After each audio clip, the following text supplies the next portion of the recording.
What's up everybody, welcome to your 13th C++ tutorial.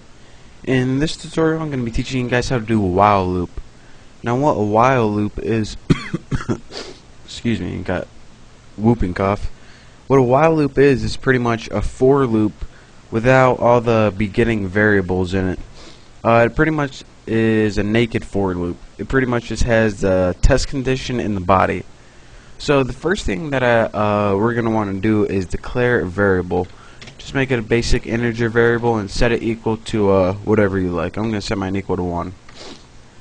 And the next thing you want to do after you declared a variable is start actually making the loop. Now unlike for, the syntax for this is while. And what this is pretty much going to do is you're going to have a test condition in the parentheses, and it's going to be something like when x is less or equal to 10 and then this thing in parentheses is called the test condition, so it's going to run whenever x is less than or equal to 10. So now that you told it when to run, you gotta tell it what to do. So it says, alright, when x is less than or equal to 1, add your semicolons. What do we want you to do? We can make you do anything we want. So let's make you output on the screen. There we go. See out. That's right. Hey there, Bessie. So we want you to output hey there, Bessie, and then let's just end the line. And now, unlike the for loop, you don't automatically increment up here. So right now we have, alright, integer x is equal to 1. And if we just keep running this and running this, it's going to be equal to 1 the whole time, and it's always going to be less than or equal to 10. So this is going to be an infinite loop, and it's going to keep running and running. So since we don't want that, we want to change x. So we say, alright, after you're done running this, we want you to make x equal to x plus 1. And what this is going to do is allow you to increment x by 1 each time, so it doesn't just keep running and running. And I'll show you guys what this does later.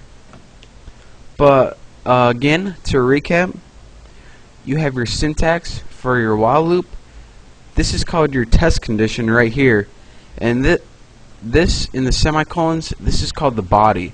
The body is pretty much the instructions for your loop, or what you want it to do. So enough talk, let's see this baby in action. Execute, compile, and run. Hopefully I don't got any errors. And hopefully if everything goes right, it should say hey there Bessie 10 times. So again, it says hey there Bessie, yada yada yada. And again, like the for loop, I'll show you guys by plugging x in the variable instead of a string when you execute, compile, and run.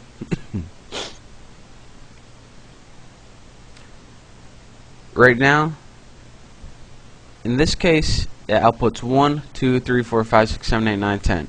And this, again, is because we changed the variable and incremented it by 1 each time, instead of just keeping it 1. So, the difference between while loop and a for loop is pretty much that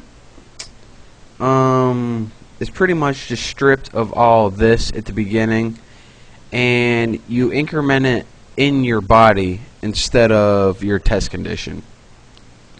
So that is the difference between a while loop and a for loop. And another thing I wanted to note, if this is false at the beginning, for example, if your variable was 11, then anything in the body isn't even going to run at all.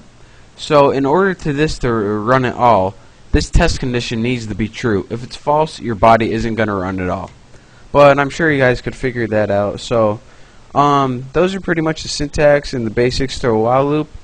I hope you learned something. Study this, practice making a while loop, and once you did, you can move on to my next tutorial.